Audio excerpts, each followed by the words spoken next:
వచ్చి చెప్పినటువంటి తీరు చూస్తే నిజంగా బాధాకరం.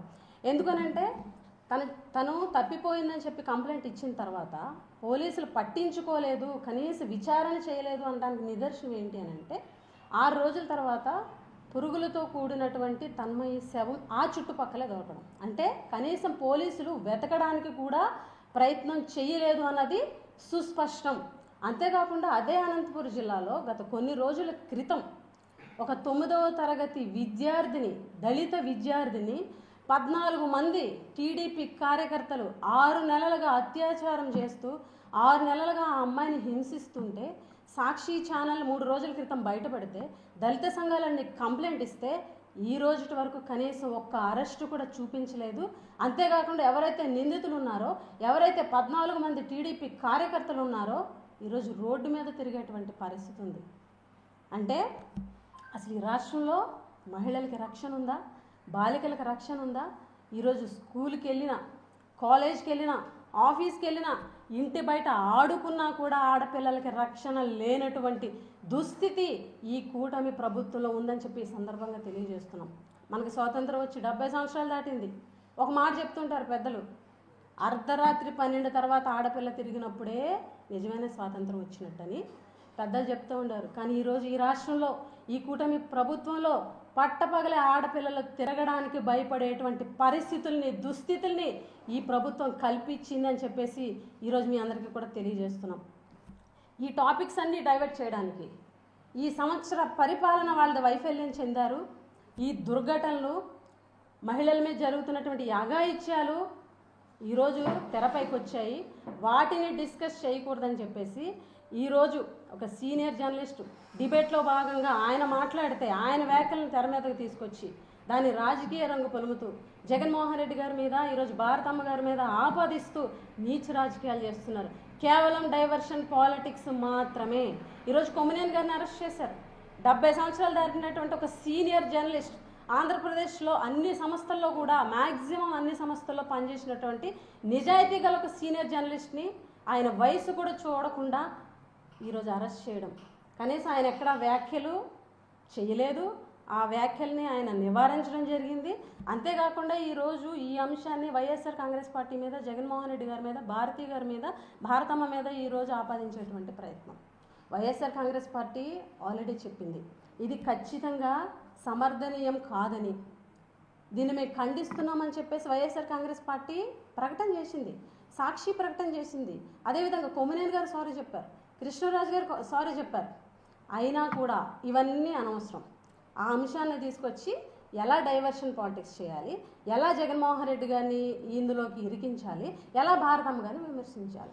ఈరోజు వీళ్ళు మాట్లాడతారు ఆత్మగౌరవం, మహిళల మనోభావాలు, మహిళల ఆత్మగౌరవం అని చెప్పి ఈ అంశాన్ని తెర మీదకి తీసుకొచ్చి భారతమ్మ గారిని ఈరోజు రోడ్డు మీద తీసుకొచ్చి మీరు ఇష్టం వచ్చినట్టు ట్రోల్ చేస్తున్నారే, మరి అది మహిళల మనోభావాలు దెబ్బతీసినట్టు కాదా? ఆవిడ ఆత్మగౌరవాన్ని దెబ్బతీసినట్టు కాదా? అంటే మహిళల మనోభావాలు అంటే మీకు అనుకూలంగా ఉంటే మనోభావాలు, మీకు అనుకూలంగా ఉంటే ఆత్మగౌరవం. ఈరోజు రాష్ట్రంలో అసలు పోలీసు యంత్రాంగం పనిచేస్తుందా లేదా, అసలు ఈ ప్రభుత్వంలో అసలు పౌరులకి రక్షణ ఉందా లేదా కూడా తెలియనటువంటి పరిస్థితి. అసలు ఈ ప్రభుత్వంలో ప్రజల నుంచి ఫిర్యాదులు స్వీకరించి, అదేవిధంగా ఫిర్యాదులు స్వీకరించి ఈ రాష్ట్రంలో కేసుల మీద అదుపు చేయడానికి అసలు పోలీసు యంత్రాంగం పనిచేస్తుందా? నిఘా వ్యవస్థను పటిష్టం చేసుకొని, ఇంటెలిజెన్స్ని పటిష్టపరుచుకొని వీటన్నిటిని నివారించడానికి అసలు పోలీసు యంత్రాంగానికి, ప్రభుత్వానికి అసలు చిత్తశుద్ధి ఉందా? అటువంటి ప్రయత్నం ఏమైనా చేశారా? ఇలాంటివి నివారించడానికి పోలీసు యంత్రాంగం చేసినటువంటి ప్రయత్నం ఏంటి? నిజంగా నివారించడానికి ప్రయత్నం చేస్తే, వాళ్ళకి ఆ శ్రద్ధే ఉంటే ఈరోజు ఎందుకు ఇన్ని అఘాయిత్యాలు జరుగుతున్నాయి, ఎందుకు ఇన్ని నేరాలు జరుగుతున్నాయి అని చెప్పి మేము ప్రశ్నిస్తున్నాం. నిజాయితీగా గుండె మీద చేసుకొని ఈ రాష్ట్రంలో జరుగుతున్నటువంటి అఘాయిత్యాల మీద, ఈ రాష్ట్రంలో చిన్నపిల్లల మీద జరుగుతున్నటువంటి దాడుల మీద, మహిళల మీద జరుగుతున్నటువంటి అత్యాచారాల మీద ఇవి ఎలా అరికట్టాలి అని చెప్పి ఒక్క సమీక్ష అయినా సరే నిజాయితీగా చేశారా అని చెప్పి మిమ్మల్ని ప్రశ్నిస్తున్నాం. ఈరోజు ఎవ్వరికీ కూడా రక్షణ లేకుండా పోయింది. కేవలం మీ ప్రభుత్వంలో రాజకీయ కక్షలు, అక్రమ కేసులు, అక్రమంగా జైల్లో పెట్టడం, కూటమి పార్టీలు తప్ప మిగిలిన పార్టీలు ఎవరూ కూడా ఈ రాష్ట్రంలో ఉండకూడదు, ప్రతిపక్షాలనే ఉండకూడదు, మాట్లాడే ప్రతి ఒక్కరి మీద అక్రమ కేసు, గట్టిగా ప్రశ్నించే ప్రతి ఒక్కరి మీద అక్రమ కేసు పెట్టడం, జైల్లో పెట్టడం, ఐపీఎస్ల మీద కేసులు పెట్టేస్తారు, ఐఏఎస్ల మీద కేసులు పెట్టేస్తారు, జర్నలిస్టుల మీద కేసులు పెట్టేస్తారు, మీడియా వ్యవస్థల మీద కేసులు పెడతారు, ప్రశ్నించిన ప్రతి ఒక్కరి మీద కేసులు పెడతారు. అంటే ప్రతిపక్షం ఉండకూడదు, ప్రతిపక్ష మీడియా ఉండకూడదు, అసలు మిమ్మల్ని ప్రశ్నించకూడదు, మిమ్మల్ని నిలదీయకూడదు, మీ ప్రభుత్వంలో జరిగేటువంటి తప్పుల్ని ఎవరూ కూడా ప్రశ్నించకూడదు. ఇది ఎలా ఉంది అని అంటే ఒక ఆటవిక పాలనని ఈరోజు అద్దం పడుతుంది, ఒక ఆటవిక రాజ్యానికి, ఒక ఆటవిక పాలనకి అద్దం పడుతుంది. ఈరోజు మీరు ఇచ్చిన హామీలు ఏమైనాయి, మీరు చెప్పినటువంటి సూపర్ 6 ఏమైంది? ఈరోజు మహిళల గురించి మనోభావాలు, ఆత్మగౌరవం, మహిళల్ని కించపరిచారని అంటున్నారే, అసలు మీరు మహిళలకు ఇచ్చినటువంటి హామీలపై అసలు శ్రద్ధ ఉందా? మహిళా అభ్యున్నతి మీద మీకు శ్రద్ధ ఉందా? మహిళా సాధికారత మీద మీకు శ్రద్ధ ఉందా?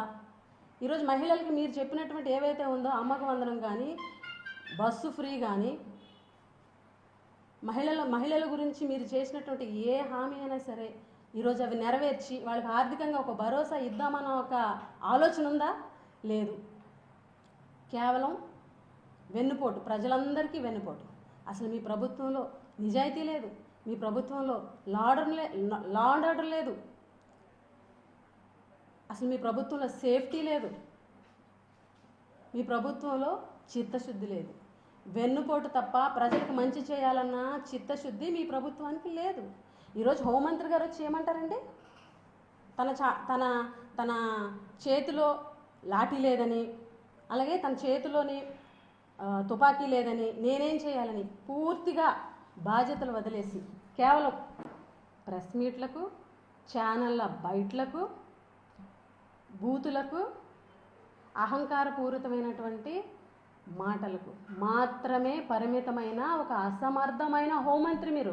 ఎందుకనంటే మీరు హోంమంత్రి అయిన తర్వాత ఈ సంవత్సర కాలంలో ఎన్ని అఘాయిత్యాలు ఆడపిల్లల మీద జరిగాయి, ఎన్ని నేరాలు జరిగాయి, ఎన్ని ఘోరాలు జరిగాయి, ఎవరి మీద మీరు యాక్షన్ తీసుకుంటున్నారు? కనీసం ఈరోజు మైనర్ బాలికల మీద ఎంత దారుణమైనటువంటి సంఘటనలు జరుగుతుంటే, ఆడపిల్లల మీద ఎంత దారుణమైనటువంటి దుర్ఘటనలు జరుగుతుంటే కనీసం ఆ కుటుంబాన్ని పరామర్శించేటువంటి ప్రయత్నం మీరు చేశారా? పైగా మీరేం మాట్లాడతారు? ఈరోజు సడన్గా ఈవిడ మాటల్లో మహిళల మనోభావాలు, మహిళల ఆత్మగౌరవం ఉందాగా మాట్లాడాలి, ఇటువంటి మాటలు మాట్లాడుతున్నారు. అసలు హోంమంత్రి అనిత గారు, మీరు గతంలో చేసినటువంటి వ్యాఖ్యలు మీకు గుర్తున్నాయో లేదో, ఈరోజు రాష్ట్రంలో ఉన్నటువంటి ప్రతి ఒక్కరి సెలలో కూడా మీరు విజయమ్మ గారిని ఉద్దేశించి, మీరు భారతమ్మ గారిని ఉద్దేశించి ఎంత నీచంగా, ఎంత దారుణంగా ఎలక్షన్ ముందు మాట్లాడారో ప్రతి ఒక్కరికి కూడా తెలుసు. మీరు చేసిన తప్పే కదా, మరి వాళ్ళు మహిళలు కదా, మా ఆత్మగౌరవం ఉండదా, మనోభావాలు దెబ్బతీయవా?